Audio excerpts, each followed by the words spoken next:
nous allons ensemble ouvrir les Écritures dans l'épître de Paul, 1 Corinthiens 15, verset 57.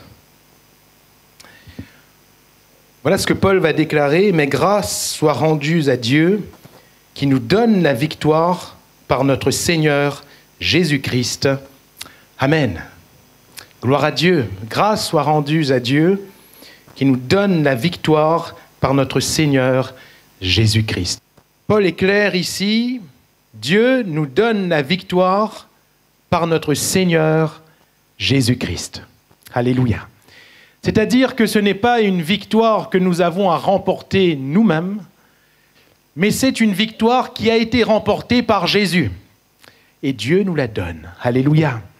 Et cette victoire, elle est entière, elle est parfaite. C'est la victoire, bien sûr, et nous le comprenons bien, de la croix de Christ, là où il a vaincu l'ennemi, là où il a dépouillé l'ennemi de notre âme. Et en Jésus, nous sommes vainqueurs. Amen. Gloire à Dieu. Ça ne vous réjouit pas plus que ça? Mon frère, ma sœur, tu es vainqueur. Nous sommes vainqueurs. Et l'intitulé de notre message, de notre partage de ce soir, c'est « Quand l'Éternel combat pour nous ». C'est quand et non pas si l'Éternel combat pour nous, car nous avons une assurance, et c'est Paul qui nous la donne, c'est le Seigneur qui combat pour nous. Et mon frère, ma sœur, nous n'avons pas de combat charnel à mener.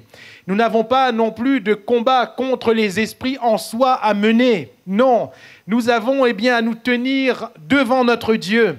Nous avons à nous tenir dans notre Seigneur Jésus-Christ qui remporte la victoire pour nous. L'ennemi est terrassé, alléluia. L'ennemi de nos âmes est déjà vaincu. Nous n'avons pas à combattre un ennemi vaincu. On perd notre temps. Jésus a vaincu pour nous, alléluia. Notre combat, qui est spirituel, est avant tout d'être en Jésus-Christ. C'est avant tout d'être en lui. Quand Dieu combat pour nous, quand l'Éternel combat pour nous. La gloire de Dieu, c'est quoi ? Ce n'est pas de voir ses enfants lutter. Non. Nous ne vivons pas une vie chrétienne sous pression. Nous ne vivons pas une vie chrétienne en subissant tout le temps. Non, la vie chrétienne est une vie de victoire. Et la gloire de Dieu, c'est quand nous vivons cette victoire. Alléluia. La gloire de Dieu, c'est quand nos ennemis sont vaincus devant nous. C'est quand nous réalisons que nos ennemis sont vaincus. Et la gloire de Dieu, c'est quand le peuple de Dieu est délivré. Alléluia. Quand chacun de nous, nous vivons cette délivrance, nous vivons cette liberté, quand l'Éternel combat pour nous. Il y a divers passages dans les Écritures où l'Éternel a combattu pour son peuple, pour ses rachetés, pour ses élus. Le premier exemple que j'aimerais laisser sur votre cœur ce soir, c'est l'exemple de Moïse et du peuple d'Israël qui sort d'Égypte. Et cela nous apprend que quand l'Éternel combat pour nous, nous devons garder le silence. Alléluia. Lisons ensemble dans Exode chapitre 14, on ne va lire que le verset 14. Exode 14, verset 14. Voilà ce qui nous est dit. L'Éternel combattra pour vous, et vous, gardez le silence. Alléluia. Dans quel contexte nous trouvons-nous ? Il s'agit ici de Moïse qui, appelé et envoyé par Dieu, va entraîner ce peuple à sa délivrance de l'esclavage de l'Égypte. On rappelle que pendant environ 430 ans, ce peuple est resté dans les gémissements de l'esclavage de l'Égypte. Et à un moment donné, le Seigneur va déclarer qu'il a vu, qu'il a entendu. Alléluia. Frères, sœurs, combien sont ceux qui croient que le Seigneur voit et entend ? Combien sont ceux qui croient que quand nous sommes dans la douleur, dans la peine, le Seigneur voit et entend ? Ce n'est pas toujours évident. On dirait que des fois, il ne voit pas. On dirait que des fois, il n'entend pas. On dirait que des fois, on souffre tellement, et on dirait que cette souffrance dure tellement qu'on finit par se dire oh, j'ai dû ne plus être agréable à Dieu à un moment donné. J'ai dû ne plus être dans les mains de Dieu à un moment donné. Je ne sais pas où ça s'est mal passé, mais là, ça ne va pas et on dirait que le Seigneur ne m'aide pas. Combien traversent ce genre de vallée? J'aimerais vous dire ce soir que notre Dieu voit. Alléluia. Que notre Dieu entend et qu'il vient nous délivrer de toutes nos détresses. C'est ce qu'il va dire à son peuple d'Israël. Et Moïse, après les 10 plaies de l'Égypte, va recevoir de Pharaon l'autorisation, ou devrais-je dire la pseudo-autorisation, de partir. Et ils vont partir et ils vont arriver au bord de cette mer Rouge. Les Égyptiens vont commencer à se dire « Zut, qu'est-ce qu'on a fait? On a perdu une main-d'œuvre très très bon marché. Nous ne bénéficierons plus des services de ce peuple. » Et Pharaon va réunir ses 600 chars d'élite et tous les chars qu'il avait en Égypte et il va poursuivre Israël. Et pour vous décrire le cadre, il est très simple. On avait d'un côté la mer Rouge infranchissable, de l'autre côté les Égyptiens en furie qui étaient venus pour ramener Israël de gré ou plutôt de force. Et au milieu, il y avait le peuple d'Israël. Au milieu. Et le peuple d'Israël était cerné. Combien de fois sommes-nous cernés? Combien de fois ne pouvons-nous plus aller ni à droite ni à gauche dans les situations que nous traversons?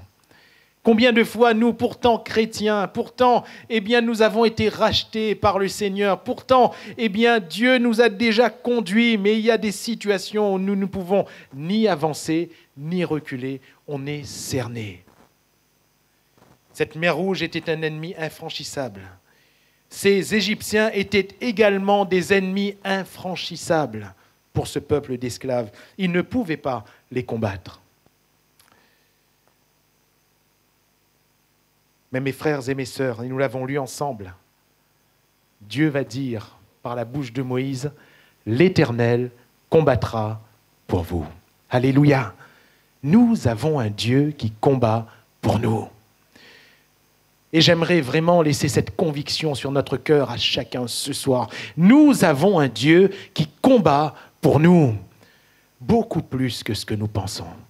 Beaucoup plus que ce que nous imaginons. Oh, Dieu œuvre beaucoup plus que ce que nous pouvons concevoir. Alléluia. À lui la gloire. Alors, il va rajouter, gardez le silence. Vous relirez ce chapitre 14 chez vous, mais comprenons le contexte. Il y avait des cris qui s'élevaient d'Israël. Et vous savez, devant Dieu, il y a des bons cris et il y a des mauvais cris. Il y a des bons cris, quand un malheureux crie, l'Éternel entend. Et il le délivre de toutes ses détresses. Ça, c'est les bons cris, c'est le cri de la prière. Et il y a les mauvais cris. Et en l'occurrence, Israël était en train de crier vers l'Éternel et crier vers Moïse. « Mais qu'est-ce que tu as fait en nous faisant partir d'Égypte? On t'avait bien dit, Moïse, il ne fallait pas qu'on quitte l'Égypte. Regarde les malheurs dans lesquels nous sommes. C'est de ta faute. C'est de ta faute. » Ce soir, ne dis pas que c'est de la faute de quelqu'un. Ce ne sont pas des cris qui glorifient le Seigneur, tu comprends? Ne commence pas à chercher la faute. Ça, c'est très humain. C'est très humain. Jean 9, Seigneur, c'est à qui la faute pour qu'il soit né aveugle? Est-ce que c'est lui ou ses parents? C'est à qui la faute? C'est à qui? On est très humain. On cherche tout de suite. Il y a une catastrophe, il y a un problème. On cherche la faute. C'est la faute de qui? Qui a mal agi? Qui a mal fait? C'est de ta faute. C'est de ta faute. Ce ne sont pas des cris qui glorifient le Seigneur. On n'aurait pas dû bouger de là où on était. Parce que là où on était, certes, on gagnait des coups, mais il n'y avait pas plus que ça. Il n'y avait pas plus que ça. Oui, on gémissait, mais tu sais, Moïse, on était prêt à subir ce gémissement encore et encore. C'est pas grave, mais là, on va mourir. Là, c'est pire. Comme dit l'adage, on sait ce qu'on a, mais on ne sait pas ce qu'on va avoir. On sait ce qu'on a. C'était un petit peu leur cri. Mais j'aimerais te dire ce soir, n'aie pas peur d'avancer avec le Seigneur. N'aie pas peur d'aller plus loin avec le Seigneur. Même si cela te semble te causer plus de souffrance. Il y a une règle, alors devrais-je dire malheureusement ou heureusement, c'est vous qui voyez. Il y a une règle avec le Seigneur. c'est que plus nous grandissons, plus nous souffrons. Mais plus nous souffrons et plus nous grandissons. Alléluia. Plus nous grandissons, plus nous souffrons, mais plus nous souffrons et plus nous grandissons. Ce n'est donc pas un cercle vicieux, mais un cercle vertueux. C'est-à-dire que le Seigneur, pour nous faire grandir, il nous fait passer par la souffrance. On peut la refuser, mais si on la refuse, on ne grandira pas. Avancer avec Dieu signifie souffrir, signifie forcément des souffrances plus grandes. Mais mon frère, ma sœur, quand les souffrances sont plus grandes, ça ne veut pas dire que Dieu n'est plus avec toi. Ça veut dire que tu es en train de grandir. Alléluia. Dieu combat pour nous. Dieu combat pour nous.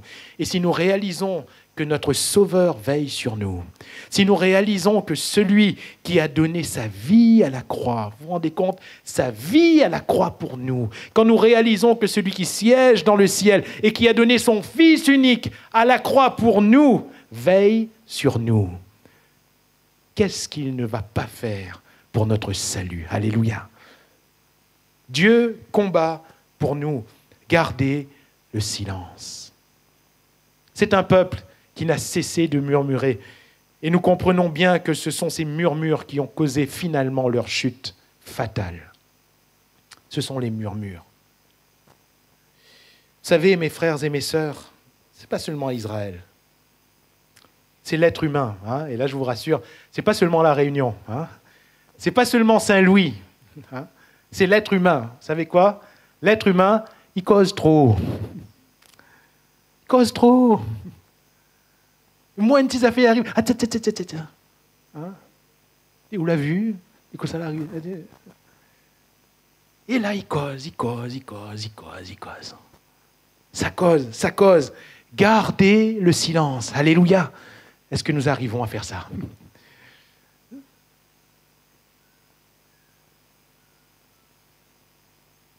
Il y a des sports qui nous font souffrir. Hein? Faire un marathon, faire une course, ça fait souffrir. Hein? Mais arrête de causer, on dirait qu'il fait plus mal.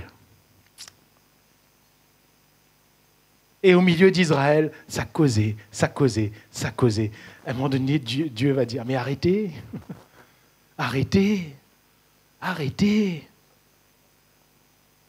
Même quand ils sont arrivés enfin, on se dit, enfin, ils arrivent à la ligne d'arrivée.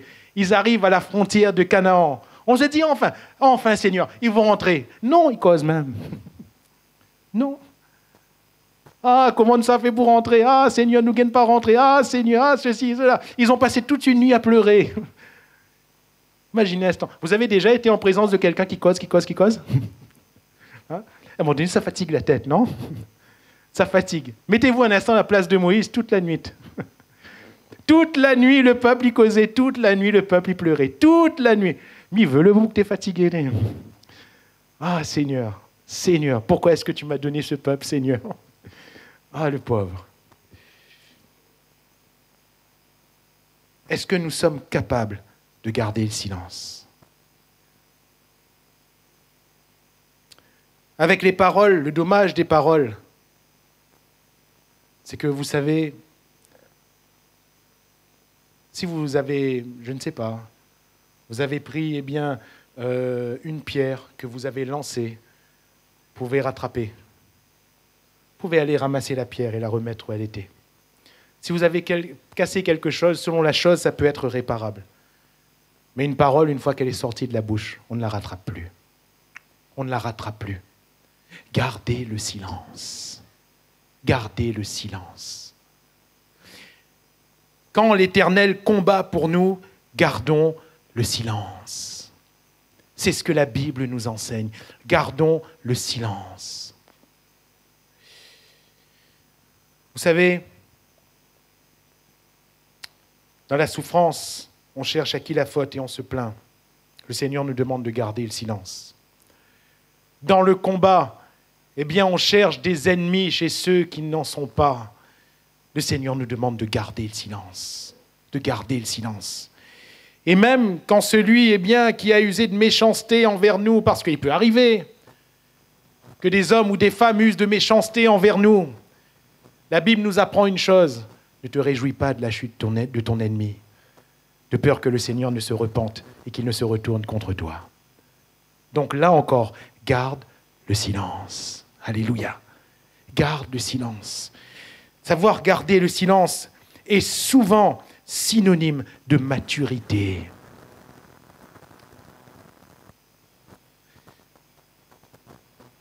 Les véritables adultes sont ceux qui savent se taire.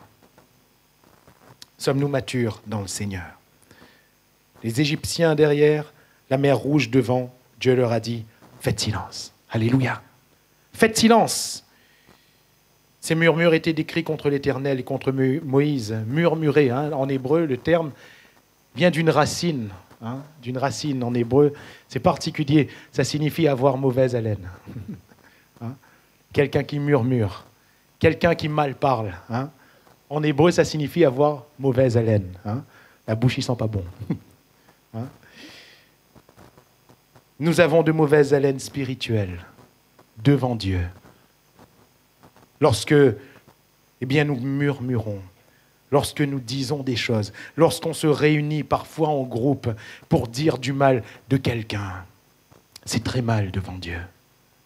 Lorsqu'on nourrit des choses contre son frère, contre sa sœur, contre son pasteur, c'est très mal devant Dieu. C'est très mal. Gardez le silence. Pourquoi garder le silence? Mais mes frères et mes sœurs, il suffisait qu'ils ouvrent leurs yeux, un peu plus grands peut-être. Parce que oui, il y avait la mer devant. Oui, il y avait derrière les chars de Pharaon. Oui, leur vie était menacée par ces facteurs. Mais il y avait quand même la présence de Dieu. Avec cette fameuse colonne de nuée le jour, de feu la nuit. Alléluia. Dieu était là. Dieu était là. Mais ne regardez pas à Dieu. Frères, sœurs, Dieu est là. Alléluia. Dieu est avec nous. Dieu combat pour nous. Mais sur quoi fixons nos regards? Sur quoi fixons-nous, nos regards? Vous vous rendez compte, cette colonne était là. Et Dieu s'est occupé du problème des deux côtés. On est d'accord que la mer Rouge n'allait pas combattre Israël, on est d'accord. La mer restait en place. C'était les Égyptiens qui allaient se ruer contre Israël. Alors la Bible nous dit que la nuée est sortie de devant le peuple et s'est mise entre le peuple et l'armée des Égyptiens. Et la nuée, nous allons voir ça un peu plus en détail demain matin dans le culte, mais la nuée avait vers Israël la lumière qui les éclairait, c'était le feu, et vers les Égyptiens, la face qui était vers les Égyptiens, c'était des ténèbres. Ils ne voyaient plus rien. Dieu combattait pour eux. Alléluia. Ils ne voyaient plus rien. Et ensuite, Dieu va dire à Moïse, étends ton bâton, étends ta verge. Et Moïse a étendu cette verge. Et pendant plusieurs minutes, voire plusieurs heures, selon certains commentateurs, vous savez, ça ne s'est pas fait d'une seconde à l'autre. Ça a pris du temps. Dieu a fait souffler un vent. Et le vent a séparé cette mer en deux. De telle sorte qu'à un moment donné, c'est devenu à sec au milieu. Et le peuple a pu marcher. Je le répète, ça ne s'est pas fait d'une seconde à l'autre. Dieu aurait pu le faire. Dieu n'avait pas besoin de vent pour fendre la mer en deux. Nous sommes d'accord. Il est Dieu. Il aurait pu directement découper la mer. Il est Dieu. Mais il a choisi de faire souffler un vent pour que, au fur et à mesure, le chemin soit frayé. Alléluia. Et c'est une grande leçon pour nous.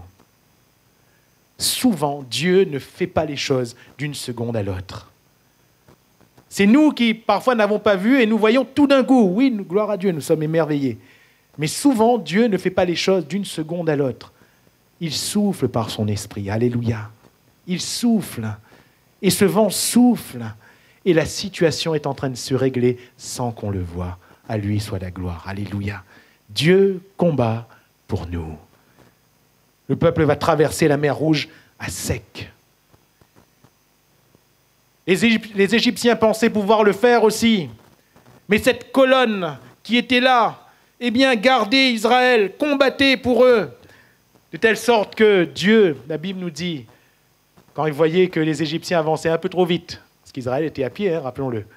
Eux, ils avaient des chars, les Égyptiens, donc ça allait, ça galopait. Israël était à pied, risquait de se faire rattraper. Qu'est-ce que Dieu a fait? Dieu a enlevé les roues des chars. Allez, avance à Zotaster. Hein? Dieu a enlevé les roues des chars, de telle sorte que les Égyptiens, à un moment donné, ils n'ont pas compris. Ils ont été pris de frayeur, pris de panique. Qu'est-ce qu'ils ont fait? Ils ont dit, rebroussons chemin parce que c'est pas possible. Dieu combat pour eux. L'Éternel combat pour eux. Rebroussons chemin. Mais c'était trop tard. Israël est arrivé à sec de l'autre côté et la mer s'est refermée sur ces Égyptiens, les noyant tous. Tous. Quand Dieu combat pour nous, frères, sœurs, gardons le silence. Alléluia.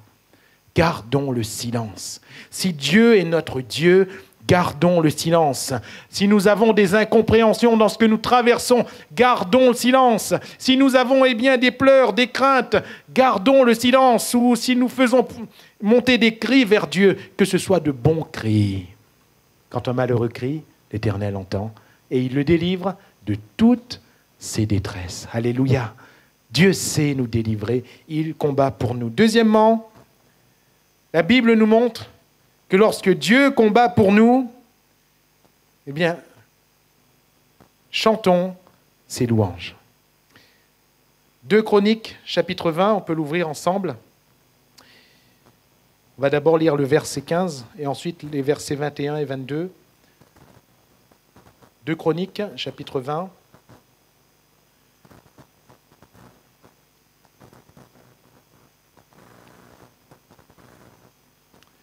Verset 15.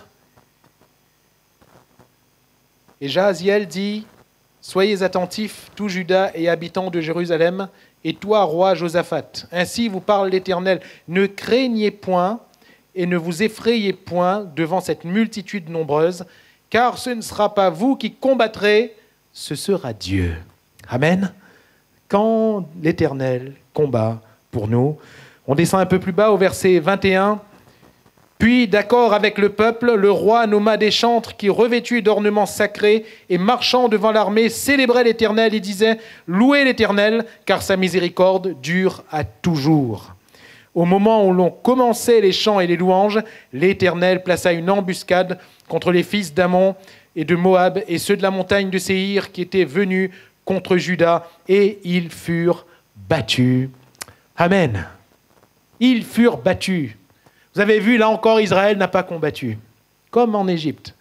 Israël n'a pas combattu. Pourquoi? Dieu avait dit qu'il allait combattre pour eux. Dieu combat pour nous. Alléluia. Dieu combat pour nous. Ce n'était pas gagné d'avance. Sur le papier, ils étaient perdants.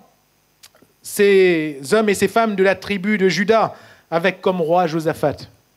Ils n'étaient qu'un petit nombre. Et les Ammonites, les Moabites, ceux de la montagne de Séhir, formaient une multitude nombreuse dans cette vallée. Ils s'avançaient contre ce royaume. Et bien sûr qu'ils allaient gagner. Ces gens de guerre, leur nombre, c'est sûr qu'ils allaient gagner. Alors Josaphat a décidé de convoquer tout Israël. Et là, le jeûne et la prière prend tout son sens. Il va choisir de faire monter le bon cri justement vers Dieu. Et la Bible nous dit que des familles entières, les parents, des enfants au plus bas âge, tous se sont réunis comme un seul homme pour jeûner et prier. Parce que le peuple de Dieu était menacé. Alléluia. Et voyez-vous, quand le peuple de Dieu se réunit pour jeûner et prier, l'enfer tremble. Alléluia. L'enfer tremble. Quand nous nous réunissons pour prier, l'enfer tremble. Voilà pourquoi il nous décourage à la prière. Voilà pourquoi, mon frère, ma sœur, à l'heure de la prière, il te donnera toujours quelque chose à faire. Voilà pourquoi l'enfer va mettre 1001 occupations devant tes yeux, pour que tu ne viennes pas prier, pour que tu ne viennes pas jeûner. Parce qu'il sait, le diable sait, que quand l'Église se réunit pour jeûner et prier, l'enfer tremble. L'enfer tremble. Il y a une sainte convocation adressée ce jour-là. Tous se sont réunis, tous se sont rassemblés et nous avons lu ensemble qu'au bout de cette supplication de Josaphat et du peuple, il y a eu un don spirituel. Oui, dans l'Ancien Testament, il y a des dons spirituels. Et il y a eu un don spirituel. Et ce don spirituel n'était pas « Jésus t'aime, Jésus revient bientôt ». Ce n'était pas les paroles, les biens qui reviennent à chaque don spirituel. Hein. C'était très précis, pas vrai ? Très précis. Ça concernait précisément la situation que ce peuple traversait. Mes frères et mes sœurs, prions le Seigneur. Je ne dis pas que nos dons spirituels sont mauvais, mais prions le Seigneur pour que Dieu nous donne de la précision dans nos dons. Alléluia. Nous qui exerçons les dons spirituels, exerçons-les encore. Vous qui aspirez aux dons spirituels, aspirez-y encore. Mais demandons au Seigneur une chose. Seigneur, donne-nous d'être efficaces et précis dans nos dons spirituels. Alléluia. Nous avons lu ce don spirituel de ce fameux Jahaziel. Et ça va être clair, simple et clair. Soyez attentifs, tout Juda et habitants de Jérusalem. Et toi, roi Josaphat, ainsi vous parle l'Éternel, ne craignez point, ne vous effrayez point devant cette multitude nombreuse. Ce ne sera pas vous qui combattrez, ce sera Dieu. Et nous l'avons lu, c'est exactement ce qui s'est passé. C'est exactement ce qui s'est passé. Il y a eu une embuscade du Seigneur. Et ces 3 peuples se sont entretués. Et c'est incroyable. C'est incroyable. Dieu crée une embuscade. Et ces 3 peuples, premièrement, il y a eu les Ammonites et les Moabites qui se sont jetés contre ceux de la montagne de Séhir. Et quand ils avaient exterminé tous les gens de la montagne de Séhir, ils se sont entretués. De telle sorte que lorsque ce peuple de Juda, cette petite armée de Juda est arrivée sur le champ de bataille, c'était que des cadavres. Il n'y avait plus un seul ennemi debout. Dieu avait combattu. Alléluia. Et mes frères et mes sœurs, lorsque Dieu combat pour nous, nous verrons les dépouilles de nos ennemis. Nous verrons les dépouilles de celui qui s'est élevé contre nous, à savoir le diable, l'ennemi de nos âmes. Nous le verrons vaincu. Et le roi, et nous l'avons lu, va faire une chose inouïe. Inouïe. Les stratégies de Dieu nous bouleversent toujours. À chaque fois, je suis émerveillé. Vous vous rappelez les murailles de Jéricho ? Le Seigneur n'a pas dit, commencez à prendre des marteaux et taper dessus. Le Seigneur n'a pas dit, trouvez un moyen d'escalader. Non, non. Le Seigneur va dire, faites le tour de la muraille. Faites le tour de la muraille. Faites le tour de la muraille.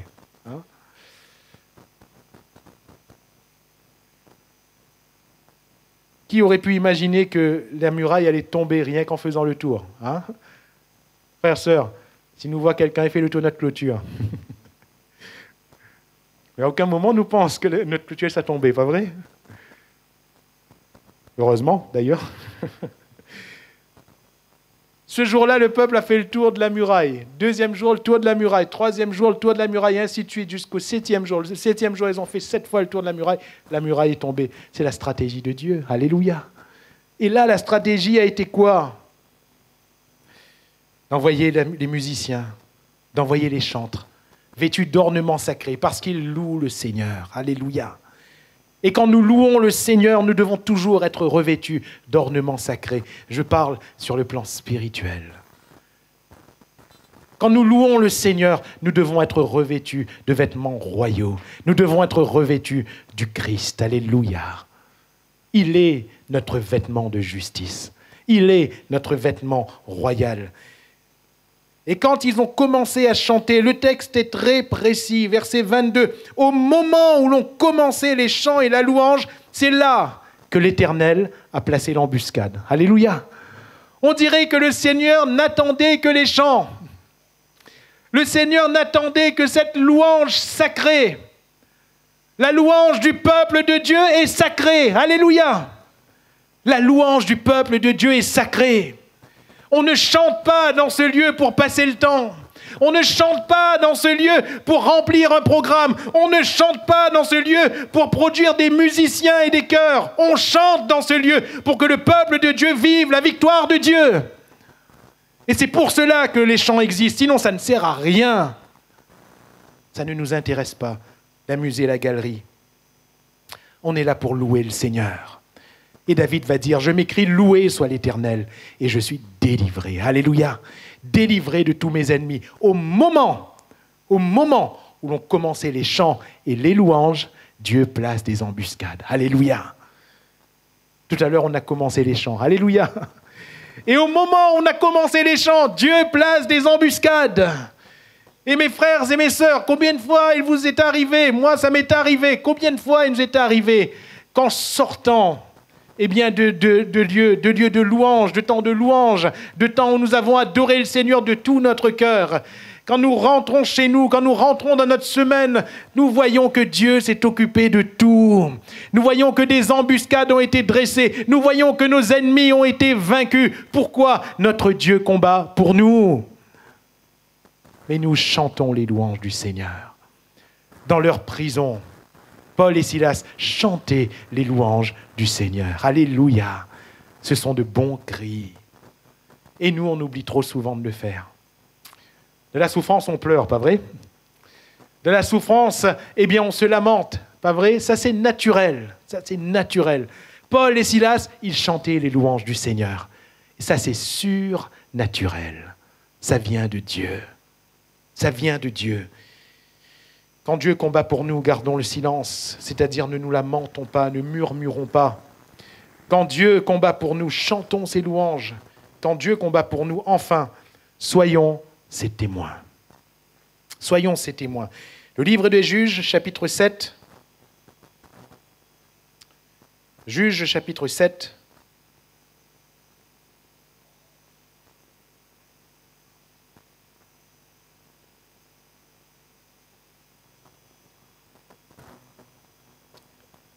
Versets 19 à 22. Juges 7. Versets 19 à 22, Gédéon et les 300 hommes qui étaient avec lui arrivèrent aux abords du camp au commencement de la veille du milieu, comme on venait de placer les gardes. Ils sonnèrent de la trompette et brisèrent les cruches qu'ils avaient à la main. Les 3 corps sonnèrent de la trompette et brisèrent les cruches. Ils saisirent de la main gauche des flambeaux et de la main droite des trompettes pour sonner. Ils s'écrièrent « Épée pour l'Éternel et pour Gédéon !» Ils restèrent chacun à sa place autour du camp, et tout le camp se mit à courir, à pousser des cris et à prendre la fuite. Les 300 hommes sonnèrent encore de la trompette, et dans tout le camp, l'Éternel leur fit tourner l'épée les uns contre les autres. Amen. Encore une fois, l'Éternel a combattu pour eux. L'Éternel est allé dans ce camp ennemi et les a fait tourner l'épée les uns contre les autres. Gédéon et ses soldats, ces 300, n'ont pas eu à combattre. Alléluia. Ils n'ont pas eu à combattre. Ils ont eu juste à se tenir là, en face de ces Madianites qui remplissaient la vallée. Ils n'ont eu qu'à se tenir là, ils se sont déployés. Qu'est-ce qu'ils ont fait au beau milieu de la nuit? Ils ont brisé des cruches. Je ne sais pas si vous voyez l'image. Au moment où ils brisent les cruches, il y a la lumière qui resplendit. Les cruches étaient sur les flambeaux et on ne voyait pas la lumière. Et au moment où ils ont brisé les cruches, la lumière a resplendi et ils ont sonné du corps. Il y a eu là du son et lumière. Ça devait être magnifique dans cette nuit. Mais surtout, il y a eu l'action de Dieu.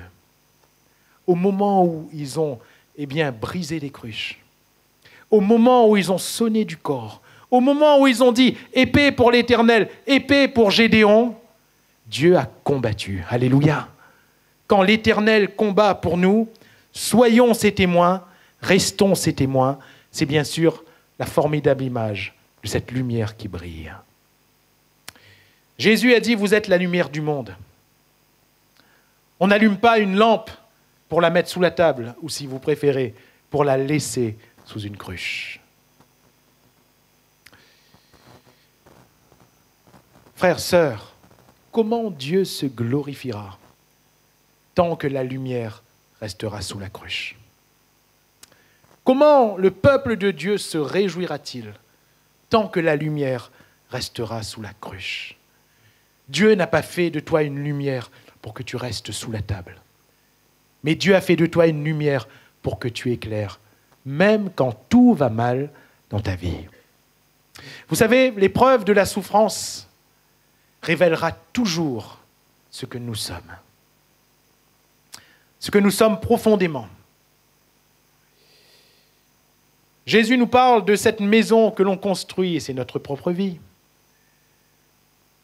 Et qu'est-ce qui révèle la maison, ce qu'elle est, ses fondements, sa solidité? Qu'est-ce qui révèle? C'est pas quand il fait beau, on est d'accord. Dès qu'il y a une tempête, dès qu'il y a des marées, dès qu'il y a des vents, dès qu'il y a tous ces déferlements, c'est là on voit ce que vaut la maison. Et Jésus va dire, c'est là on voit l'homme et la femme qui vivent selon la parole de Dieu. C'est là. Quand arrive l'épreuve, c'est là où forcément la cruche va se briser. Mais cette cruche qui se brise révélera quoi? La lumière ou les ténèbres? Qu'abrite notre vie? La lumière ou les ténèbres?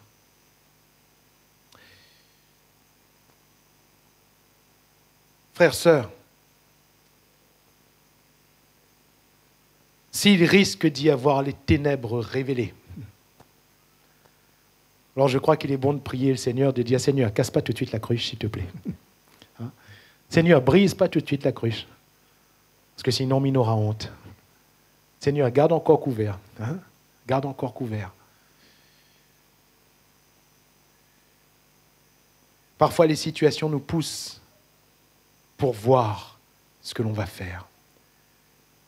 Et ce que l'on va faire va traduire ce qui est en nous, lumière ou ténèbres. Souvent, on le dit, souvent, ce ne sont pas dans les actions qu'on voit les gens, mais dans leurs réactions. Hein? Quelqu'un peut trouver haut, dire bonjour mon frère, bonjour ma soeur, ah, miamaou, miamaou. Marche sur son pied, qu'on va voir. Marche sur son pied. Hein? Marche sur son pied. Tiens, quand ça y est, commence à garder un peu de travers. La cruche s'est brisée. Et ce qui a jailli, malheureusement, n'était pas la lumière. N'était pas la lumière. Si la lumière qui est en toi est ténèbre, va dire Jésus, combien sont profondes ces ténèbres? C'est-à-dire que si tu dis que tu as la lumière, mais qu'au final, devant le Dieu qui voit, ce sont des ténèbres, ces ténèbres sont profondes. Parce que tu les appelles lumière. Il y a double ténèbres, pardonnez-moi de m'exprimer ainsi. Il y a des ténèbres dans le sens de l'état du cœur, mais il y a en plus des ténèbres parce que nous refusons de voir cet état. Combien sont profondes ces ténèbres? Ah Seigneur, fais jaillir ta lumière en nous, alléluia, afin que l'on brille et que le monde croie en toi. Dieu combat pour nous. Quand dans l'épreuve, nous restons chrétiens. Quand dans l'épreuve, nous restons témoins. Quand, ceux et celles qui se ruent contre nous voient un homme et une femme stoïques, capables encore de louer le Seigneur, gardant les valeurs du Seigneur dans son cœur, dans sa bouche, dans ses actes, frères, sœurs, que la lumière jaillisse, alléluia. Et c'est dans ces moments où les hommes et les femmes verront en disant « Mais c'est pas possible !» C'est ce qu'ils ont vu chez Daniel, n'est-ce pas? Daniel, il a continué à briller. On l'a pris, on l'a mis dans la fosse aux lions. Mais il a continué à briller. Il ne s'est pas battu contre des hommes. Marie a continué à briller. Elle avait vécu vertueusement. Et tout d'un coup, elle était enceinte par la vertu du Saint-Esprit. Quand Joseph voulait rompre avec elle, elle n'a pas crié à l'injustice, non, elle est restée devant Dieu. Dieu a combattu pour elle, alléluia. Dieu a envoyé son ange pour parler à Joseph. Et c'est merveilleux, alléluia, c'est merveilleux. Nous, parfois, on veut se défendre, pas vrai? Elle est restée devant Dieu. Seigneur, qu'il me soit fait selon ta parole. Elle est restée devant Dieu.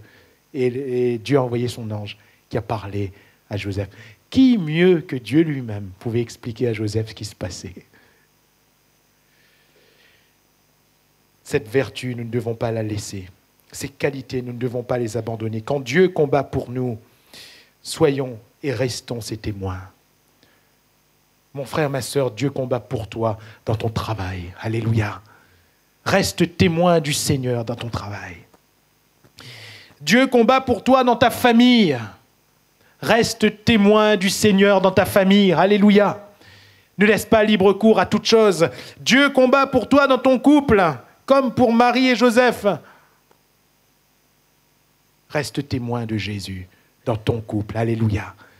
Brille encore de la lumière du Seigneur dans ton couple. Alléluia. Et c'est ainsi que le Seigneur sera glorifié, quand l'Éternel combat pour nous. Alors, nous devons garder le silence. Quand l'Éternel combat pour nous, nous devons rester ses témoins. Quand l'Éternel combat pour nous, nous devons encore et toujours chanter ses louanges. Car même dans nos mauvais moments, il en est digne. Alléluia.